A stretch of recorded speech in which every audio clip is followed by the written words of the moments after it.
Overall যখন আমাদের সমাজের ইসলামাইজেশন হবে, তখন within the liberal secular democratic ফ্রেমওয়ার্কের ভিতরে ইসলাম একটা জায়গা করে নেবে, এবং সেটা নট নেসেসারিলি শরীয়তি জায়গা। আপনি পাকিস্তানের কথা মনে রাখেন, পাকিস্তান কিন্তু ইসলামিক রিপাবলিক বলে, একজন একটা ইসলামিক, কিন্তু পুরোপুরি শরিয়া রাষ্ট্র নয়। কিন্তু পাকিস্তান কিন্তু শরিয়া ভিত্তিক অনেক কিছু ইসলামিক অনুশাসন, রুল, নীতিমালা কিন্তু রাষ্ট্রের ভিতরে ঢুকাই ফেলছে। পূর্ণাঙ্গ শরিয়া রাষ্ট্রকে আমরা পাই, কোথাও দেখতে পাই? অ্যাবসলিউটলি পূর্ণাঙ্গ শরিয়া রাষ্ট্রের উদাহরণ কোথাও নাই। কোথাও নেই। হ্যাঁ, এখন আমি বলি সেটা হচ্ছে যে শরিয়া রাষ্ট্র করাটাও একটা বড় ধরনের চ্যালেঞ্জ। শরিয়াকে কোডিফাইড করবেন, লিগাল কোডিফিকেশন করতে হবে তো আপনাকে, তাই না? বিভিন্ন হাদিস, দলিল, তাফসির পড়ে। তা আপনি যখন রাষ্ট্র ক্ষমতা দখল করবেন, তা আপনি সেইটা কীভাবে করবেন? আপনার তো বছরের পর বছর লেগে যাবে সে কোডিফিকেশন করতে।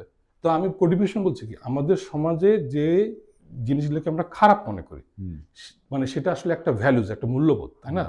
তো ওই খারাপ, সবচেয়ে খারাপ যে জিনিসগুলো আমরা মনে করি, সেই খারাপ জিনিসটাকে আমরা আইন আকারে রূপান্তর করি, ওটাকে কোডিফাই করি, যে মানুষকে গালি দিলে তোমার এই হবে, তুমি এটা করলে এই হবে, তাই না?